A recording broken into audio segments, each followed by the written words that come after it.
I'm Diane Green, and I'm the Human Resources Manager at EastGen, and I've been with the company for the last year and a half. So I'm relatively new to the organization, but not necessarily the ag sector. At EastGen, there are a number of career opportunities for young people that are interested in moving into the ag sector. We have our artificial insemination technicians who work out in the field and on farm breeding cows. We also have our sales reps that are around to the farms and dealing with our customers, trying to attract new customers. And beyond our sales staff and our technicians out in the field, we have a number of office staff. We have the basic infrastructure that every organization needs. So we have our finance and accounting, payroll, HR, marketing and communications, and admin support, IT. So quite a range of positions that keep the company rolling.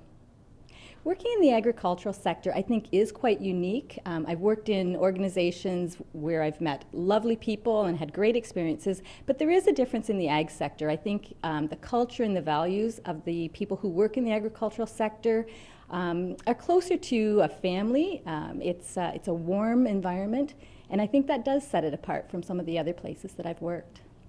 I think with the agricultural sector, we tend to think, a lot of people tend to think just about the on-farm experience. When you work in an organization like EastGen, you really start to recognize that the technologies and the science behind the agriculture is where the future is heading. So there's some real opportunities for some specialization in certain roles, and I think that's where some of the excitement is going to come in agriculture, specifically for EastGen. In terms of individuals who call looking for career opportunities or wondering what it would be like to work at EastGen or in the ag sector, a number of the youth do come through 4-H programs, but there are a lot of urban students that are wondering what opportunities are out there, and I think some of the interest for them comes from attending the Royal Winter Fair and some of the other industry events, and they get a flavor for it. And so I think if I were to give advice to those individuals, it would be explore a few more of those opportunities to get a sense of the diversity within the ag sector. When they're at those types of events, talk to the different people exhibiting, get an idea of what their roles are, different things that they've done, because most people haven't, the job that they're in now is not the job that they've had their entire career. They've moved along, found different interests along the way.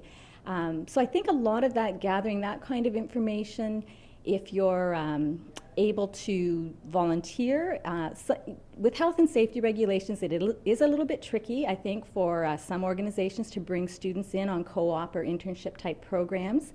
However, there are opportunities. They may not be directly in the area that the individual would like to work. I'm thinking we have had students on grounds and maintenance, so they're around the facility, they get to talk to other staff and learn about some of the roles, but they're not directly exposed to areas that might require more specialized training.